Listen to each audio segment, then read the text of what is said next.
જામનગરથી સમાચાર મળ્યા છે કે સરદાર વલ્લભભાઈ પટેલની 150મી જન્મ જયંતિ નિમિત્તે રન ફોર યુનિટીનું ભવ્ય આયોજન કરવામાં આવ્યું હતું। ત્યારે લાખોટા તળાવથી શરૂ થયેલી આ રેલી રણજીતનગરના પટેલ સમાજ ખાતે પૂરી થઈ હતી।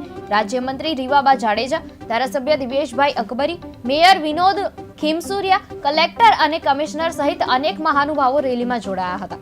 સ્વચ્છતાનો સંદેશ આપી સૌએ સફાઈ અભિયાનમાં ભાગ લીધો હતો અને રેલીના અંતે સરદાર પટેલની પ્રતિમાને પુષ્પાંજલિ અર્પી હતી। તેમની 150મી જન્મ જયંતિની શુભેચ્છાઓ પાઠવવામાં આવી હતી। લોખંડી પુરુષનું નેતૃત્વ છે અસરદાર એવા આપણને બધાને ખબર છે કે અંગ્રેજોએ ષડયંત્રપૂર્વક આપણા દેશને ટુકડા ટુકડામાં આઝાદી આપી હતી, પરંતુ આ વિખરાયેલા દેશને એક સૂત્રતાના તાતણે બાંધવાનું જો કોઈ કામ કર્યું હોય તો એ હતા આદરણીય શ્રી સરદાર વલ્લભભાઈ પટેલ સાહેબ।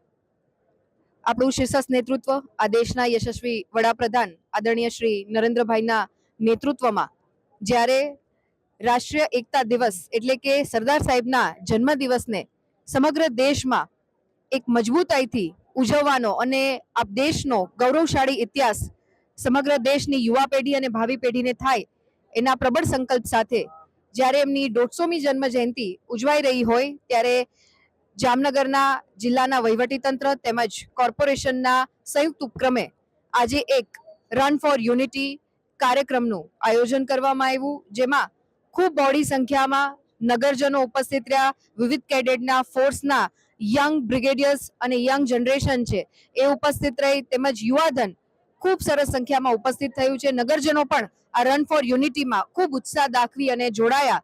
ત્યારે અમે જામનગરના મેયરશ્રી, સાથી ધારાસભ્યશ્રી તેમજ વહીવટી તંત્રની ત્રણેય પાંખ અને પદાધિકારીશ્રીઓ સાથે આ રન ફોર યુનિટીમાં પાર્ટિસિપેટ કરી અને એક સ્ટ્રોંગ મેસેજ જે રાષ્ટ્રીય એકતા દિવસ નિમિત્તે આપણે બધા એકત્રિત થઈ અને જે સરદાર સાહેબનું એક નેતૃત્વ હતું, એમનું વ્યક્તિત્વ અને એમના ચરિત્ર વિશે જાણવાનો એક મોકો મળ્યો અને પુષ્પાંજલિ કરી અને આ